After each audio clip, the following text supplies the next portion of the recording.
Bonjour professeur Combe. Merci Bonjour. beaucoup d'être ce matin sur LCI au lendemain de l'allocution d'Emmanuel Macron. On va la débriefer, la scanner avec vous. On rappelle, vous êtes infectiologue à la Pitié-Salpêtrière à Paris. Nous n'en avons pas terminé avec l'épidémie, a dit le président. Et après ce constat, il a annoncé une nouvelle contrainte. On va tout de suite aller sur cette annonce à proprement parler. Les plus de 65 ans ont jusqu'au 15 décembre pour faire la 3e dose s'ils veulent conserver leur passe sanitaire. C'est l'unique annonce d'ailleurs, on va dire, coercitive. Est-ce qu'elle est bienvenue? Oui, oui, bah, je pense que c'était absolument indispensable de faire cette annonce, et c'est bien de l'avoir fait parce qu'on l'attendait quand même depuis quelque temps. Enfin, en tout cas, on était un Ouais. certain nombre à l'attendre depuis quelque temps, oui. Ça veut dire que, on rappelle, à partir du 15 décembre, les plus de 65 ans qui n'ont pas fait la 3e dose n'auront plus droit au pass sanitaire. Ça, c'est ce qu'on appelle un accélérateur de vaccination qui vous semblait indispensable. Oui, et d'ailleurs, bah, vous avez vu la dernière fois qu'il avait introduit le pass Oui. sanitaire, ça s'était traduit, je crois, par une explosion des demandes de vaccination. Et là, on va voir, mais on espère que le même phénomène va se produire. C'est un excellent avocat de Oui. la vaccination. Déjà 100 000 dans la Ah foulée, bah, 100 000 prises de rendez-vous, c'est-à-dire plus que dans la seule journée d'hier, bah, dans l'heure qui a suivi l'allocution. beau Une succès. allocution présidentielle, c'est décidément... qu'est-ce que ça vous inspire par rapport au rapport des Français à la vaccination, à la médecine et au pouvoir, d'une certaine façon? Bah, j'ai l'impression qu'il y a eu quand même un petit mélange des genres, si vous voulez. C'est-à-dire qu'on a parlé, enfin, il a parlé un peu de sanitaire, et il a parlé beaucoup de la prochaine campagne Oui. présidentielle. Enfin, c'est un peu Un comme ça quart, que je l'ai trois vécu. quarts, ou un tiers, deux tiers, pratiquement. Oui, oui, oui, c'est Oui. ça, un tiers, deux tiers, voire un quart, trois quarts, oui. Ouais. Et alors? Vous vous dites quoi? Ça y est, Ben, on est sorti d'un sujet qui occupait la majorité de l'actualité et vous le regrettez peut-être? pas du tout, non, non, Ah je bon. trouve, non, c'est très bien d'avancer, et puis de passer, et puis de passer à autre chose, hein. Il faut que la vie avance, hein. On Mhm. va on va vivre avec le Covid, donc voilà, il s'installe. On va vivre avec le Covid, je vous interromps. On n'en Enfin, a pas fini. Il a commencé non, en disant: nous n'avons pas bah terminé, oui, d'accord. bah il a On raison. en aura terminé un jour ou pas, Non, il va, professeur bon, Combe? enfin, oui, en tant qu'épidémie, on est en train d'en terminer progressivement. Enfin, en tout cas, dans certaines régions, hein, parce que c'est pas comme ça dans tous les pays Et on parle d'Europe. de la France, oui. Oui, on parle de la France. Oui, oui, bien évidemment, on parle de la France, grâce à la vaccination, hein. On va arriver à un état d'immunité collective Quand? progressivement, bah, dans les mois qui viennent, hein. Je pense qu'on en voit déjà le début, hein. On est en train d'y arriver à cet état d'immunité collective. On a quand même eu 4 vagues, dont 2 qui ont été absolument monstrueuses, hein, il faut quand même pas l'oublier. Donc forcément, bah, ça aboutit à un état d'immunité collective. Mais Euh, après la 5e vague? oui, Parce enfin, il y que en aura peut-être une autre tant qu'il y a petite une sixième. circulation Mais du vous savez, virus, déjà il la n'y a pas quatrième. d'immunité collective. Mais non, ah non, l'immunité collective n'empêche pas la circulation du virus, parce que, ou alors il faut que 100% des gens soient totalement immunisés. Mais avant que 100% des gens soient totalement immunisés, il y aura quand même de l'eau qui va couler sous les ponts. Et je pense que ce coronavirus, ce Covid-19, va rejoindre les 4 autres coronavirus avec lesquels on vit depuis des décennies, voire des siècles. Mais à dose de rappel annuelle ou pas? Alors ça, pour l'instant, c'est trop tôt pour le dire, clairement. Ce rappel-là est absolument indispensable, celui qui a été recommandé hier par la Oui. 3e dose, hein, ça c'est absolument indispensable. Et pour l'instant, il est trop tôt pour dire si on aura besoin d'une 4e dose ou pas. On ne peut pas le Pas dire. forcément. Je ne sais pas. Parce que Honnêtement, quand je vous ne sais posez pas. la question, est-ce que ça va durer, on entend quand même des Français dire on n'en aura jamais fini décidément. Alors le masque revient à l'école, la 3e dose, le rappel, et puis après le 4e, le 5e.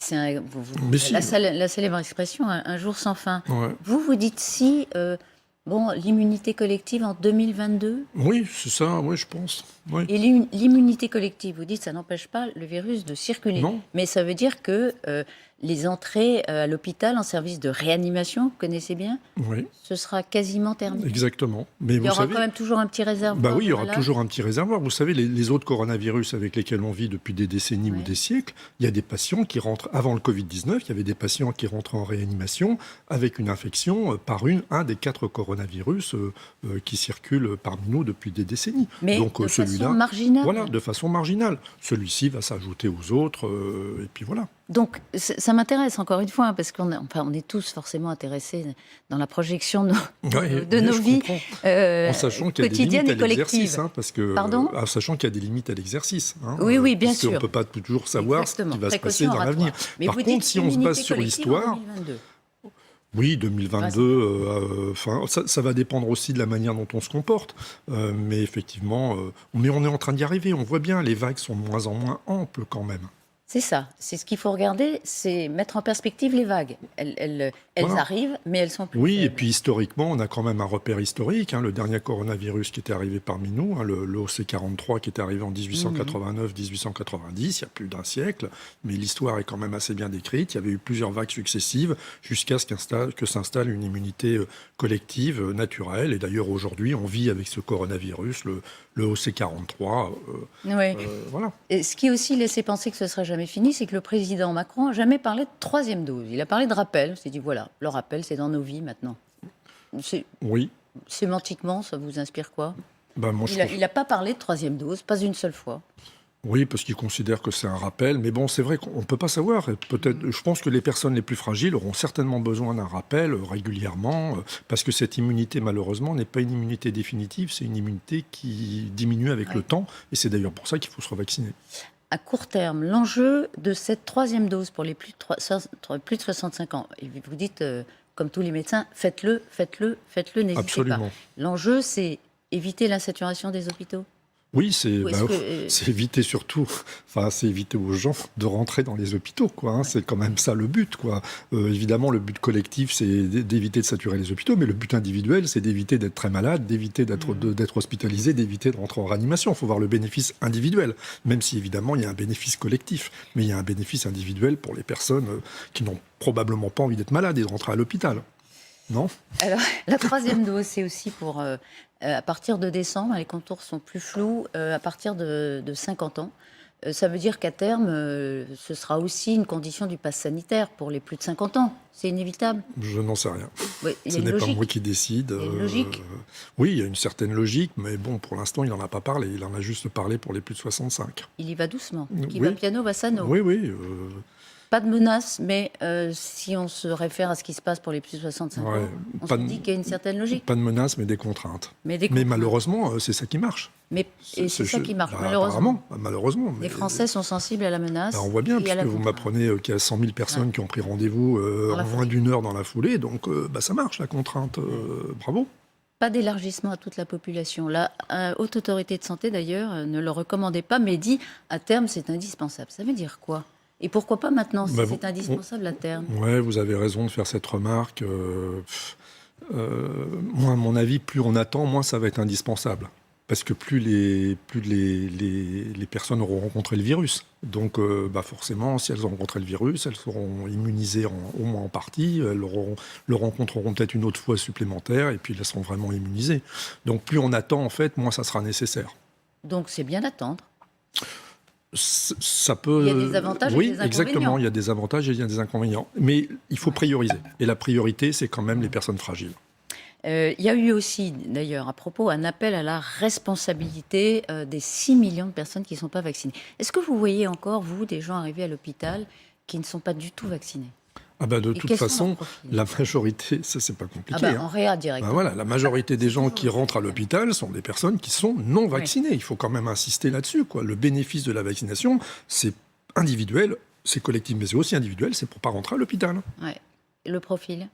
Est-ce qu'il y a quelque chose qui vous frappe dans ces personnes-là ? Honnêtement, j'ai pas fait d'études. En dehors sont des antivax ou des gens qu'on avait du mal à atteindre, qui étaient un peu hors d'atteinte et géographiquement et socialement ? Il y a des antivax, mais je pense que ceux-là, ils sont quasiment irrécupérables. Mais je suis convaincu que dans les plus de 80 ans, il y a des personnes qui peuvent être vaccinées. Il faudra probablement profiter de la vaccination antigrippale pour pouvoir les vacciner contre le Covid. Parce que là, il va aussi falloir se vacciner contre la grippe. Je vous rappelle qu'on est en situation de difficulté dans les hôpitaux. C'est le contexte. On manque de lits, on manque de personnel. Donc il ne faut surtout pas qu'il y ait une épidémie de grippe qui coïncide avec une recrudescence des Covid. Donc on a une arme, c'est la vaccination. Ça marche pour les deux maladies. Eh bien, il faut prendre cette occasion pour vacciner contre la grippe et contre le Covid, en même temps les personnes de plus de 80 ans qui ne sont pas vaccinées contre le Covid. Je ne voudrais pas qu'on parle des enfants. La vaccination des enfants, alors là, le président n'en a pas dit un seul mot. On sait qu'aux États-Unis, il y a une forme d'enthousiasme autour de ce qui est fait. Et quelle est la différence entre les États-Unis et la France? Est-ce que les Français présentent moins de risques, les petits, il y a moins d'obésité, etc. Voilà, exactement. C'est ça? Ou Ça est-ce qu'on est frileux, on n'ose pas? Je pense qu'il y a une combinaison un peu tout ça. Mais objectivement, les enfants américains, il y a beaucoup d'obèses, il y a beaucoup de diabétiques, qui sont 2 facteurs de risque reconnus de l'infection. Il y a beaucoup plus de diabétiques. Ah oui. Malheureusement, le diabète et l'obésité débutent très tôt aux États-Unis. D'ailleurs, il suffit d'y aller pour voir dans la rue ce qui se passe. Donc, ils sont plus à risque de Covid. Donc, c'est pour ça que je pense les Américains poussent à la vaccination des adolescents. Nous, en France, on est un peu plus attentistes, et je crois qu'on a raison de l'être. D'abord parce qu'on manque de recul. Il n'y a quand même pas d'énormes séries d'enfants vaccinés. Par ailleurs, les enfants ne font pas de forme grave. Et enfin, il est très probable que le virus circule parmi les enfants depuis déjà 2 ans. Parce qu'en fait, le virus est arrivé en novembre probablement 2019. Donc le virus circule déjà depuis 2 ans parmi les enfants dans les écoles, etc. Moi, je pense que les taux d'immunité naturelle dont on parlait chez les enfants, je pense qu'ils sont relativement élevés. Plus élevés que chez les adultes. C'est possible. Je n'ai pas vu d'études. d'études. En cours en France, j'en ai pas vu. Mais faudrait. Oui, ça serait très intéressant de le faire. Ouais. Et le masque redevient obligatoire. On l'a su, une dépêche de l'AFP à minuit. Oui, j'ai vu ça ce matin. Oui, bon voilà, c'est un drôle de timing, parce que les parents dorment à cette heure-là. Mais cela dit, c'est à partir de lundi. Pour les primaires, pourquoi? Parce qu'il faut absolument atténuer l'intensité de cette 5e vague qui est en train d'arriver, et que la meilleure manière de l'atténuer, enfin une des manières de l'atténuer, c'est de diminuer la circulation dans les écoles, puisque je vous rappelle que les enfants contaminent les parents. Je crois que maintenant plus personne ne doute de ça, même si après les parents peuvent se contaminer entre eux. Mais voilà. C'est pas tellement pour protéger les enfants, c'est pour protéger les adultes qui peuvent être contaminés. Voilà, exactement. C'est pour diminuer globalement la circulation du virus. Globalement, quand même, Voilà, exactement. Parce que les enfants ne risquent quand même pas grand-chose, rappelons-le. Le Conseil constitutionnel, il a approuvé l'extension du pass sanitaire jusqu'à fin juillet. Vous savez que l'opposition de droite, notamment au Sénat, était vent debout. Le Conseil constitutionnel a donné raison au gouvernement. En revanche, il a censuré l'accès au statut vaccinal des élèves par les directeurs d'école. D'un point de vue sanitaire, est-ce que ce sera un manque, le fait que les directeurs d'école ne puissent plus demander le statut vaccinal des élèves? C'est un enjeu qui vous semble... Oui, ça m'apparaît moins important que la vaccination des personnes de plus de 80 ans qui ne le sont pas. Alors, une question très sensible, parce qu'on parle des risques des vaccins. Le vaccin Moderna, déconseillé pour les moins de 30 ans par la Haute Autorité de Santé, parce qu'il accroît légèrement le risque d'inflammation du cœur pour cette population. Donc on dit, pour les moins de 30 ans, il vaut mieux du Pfizer. Je me souviens d'avoir interrogé le professeur Fischer, il y a quelques mois, sur cette question de la fiabilité des vaccins. Et à l'époque, il me disait, c'était les informations de l'époque, le Pfizer et le Moderna, ce sont des jumeaux. On apprend que ce n'est pas tout à fait le cas. Alors, il est plus dangereux que le Pfizer, le Moderna? Il voulait dire que ce sont des jumeaux au niveau de la composition des vaccins, c'est-à-dire c'est des vaccins à base d'ARN. C'est un bon frère. Oui, mais c'est la vérité quand même. C'est des vaccins à base d'ARN. Tous les deux, ils ne sont pas dosés pareil. Donc effectivement, apparemment, avec le Moderna, il y a un risque de myocardite, qui est une inflammation du muscle cardiaque qui apparaît plus important qu'avec le Pfizer, mais qui reste quand même plus important qu'avec la maladie naturelle. Qui reste moins important, qu'avec la maladie naturelle. Quand même, c'est ça qu'il faut dire aux gens qui nous écoutent. Le Covid aussi peut donner des myocardites. Et il donne plus de myocardites que le vaccin. Donc, il faut nuancer un peu tout ça, et il faut tenir compte de cette restriction, effectivement, chez les moins de 30 ans. De toute façon, c'est ce qu'a dit les autorités de santé. Voilà, il faut les suivre. Mais vous savez que la transparence n'est plus une option aujourd'hui, mais vous disiez il faut savoir intégrer les nuances. C'est pas toujours facile, et c'est pas toujours le cas. J'ai moins de 30 ans, malheureusement. Imaginons, un moins de 30 ans qui a eu le Moderna, Ouais. Il doit s'inquiéter? Non, Ah. absolument pas, parce que... Il se dit, j'aurais mieux fait d'avoir un Pfizer. Non, mais c'est Encore une quasiment fois, immédiat. Vous savez, les complications cardiaques des vaccins, ou de la maladie d'ailleurs, elles vont pas survenir 3 mois plus tard. Hein. Elles surviennent dans les jours qui suivent l'infection ou la vaccination. Oui, donc vous dites, si tout va bien, et il n'y a pas de risque à Pour les personnes qui ont été vaccinées avec le redouter. Moderna, il n'y a, Aucun risque. y a pas de souci à se faire rétrospectivement des mois ou des semaines plus tard. Et en revanche, alors c'est là où c'est complexe, l'efficacité vaccinale est meilleure avec le Moderna pour ceux qui ont plus de 30 ans. Oui, c'est vrai. Donc, Oui, elle est un peu meilleure. Ouais. Bon, après, mais on est dans l'épaisseur du trait. Vous dites attention, il vaut mieux être vacciné que pas vacciné. Ah oui, Toujours non, rappeler ça. Évident. Encore moins de risque d'inflammation cardiaque Évidemment. si on est vacciné que si on ne l'est pas. Donc, ça, c'est allez-y. toujours vrai en matière de vaccination. Les effets indésirables des vaccinations, ils existent, on ne peut pas les nier, mais ils sont toujours moins fréquents que les effets indésirables, si je peux dire, de la maladie elle-même. Les traitements, le président a dit qu'ils arrivaient avant la fin de l'année. Vous les avez vus? Vous avez Oui. déjà des boîtes de médicaments dans les hôpitaux? Comment ça Alors, se passe? non, pas encore, parce qu'il n'y a pas les autorisations ni européennes ni françaises pour le moment. On parle beaucoup de ces 2 traitements qui sont des traitements antiviraux, donc ça, c'est un immense espoir quand même. Hein. On est allé à une vitesse qui est quand même incroyable. Au bout d'1 an, on a le vaccin, et au bout de 2 ans, à peine, on a des traitements déjà. C'est quand même extraordinaire. Ce sont des bonnes nouvelles. Ah oui, c'est extraordinaire, c'est on est d'accord, quoi. Donc c'est ça qu'il faut voir. Alors on va pas les avoir tout de suite parce qu'il faut quand même que les autorités d'enregistrement se prononcent. Et puis pour l'instant, on n'a même pas encore les publications scientifiques. Hein. Pour l'instant, c'est des communiqués de presse des laboratoires que je ne citerai pas. Donc c'était un peu le cas au début du vaccin. Absolument, Pfizer, vous vous rappelez? absolument. Il y Oui, a ça, je 2 m'en ans, rappelle très très justement, bien. Avant la fin de l'année. Je Oui. m'en rappelle très très bien, Avec effectivement. des notices de pub, en gros. Voilà, exactement. Ça a marché Eh ben, formidablement voilà, bien. exactement. Ben, on en est exactement au même stade. Voilà, donc on attend quand même les publications. Enfin, moi, en tant que scientifique, j'attends les publications. Mais je suis plein d'espoir. Et ce sont des médicaments qui seront destinés à quel moment de la maladie? Alors, vous avez raison d'insister là-dessus. Il faudra le donner le plus tôt possible. C'est-à-dire probablement dans les... Bon, pour l'instant, ils disent dans les 5 premiers jours, mais je pense que c'est plutôt dans les 2 à 3 premiers jours. Hein. On sait que dans d'autres infections virales, comme la grippe par exemple, si vous attendez au-delà de 3 jours, les médicaments ils sont plus efficaces. Quoi. Donc il faudra traiter dans les 48-72 premières heures. Donc ça sera un traitement en ville, à disposition des malades de ville, pour leur éviter de s'aggraver et de rentrer à l'hôpital ou de rentrer en réanimation. Voilà, c'est pour éviter les formes graves. Exactement, Hein. exactement. Et ça s'ajoute au vaccin?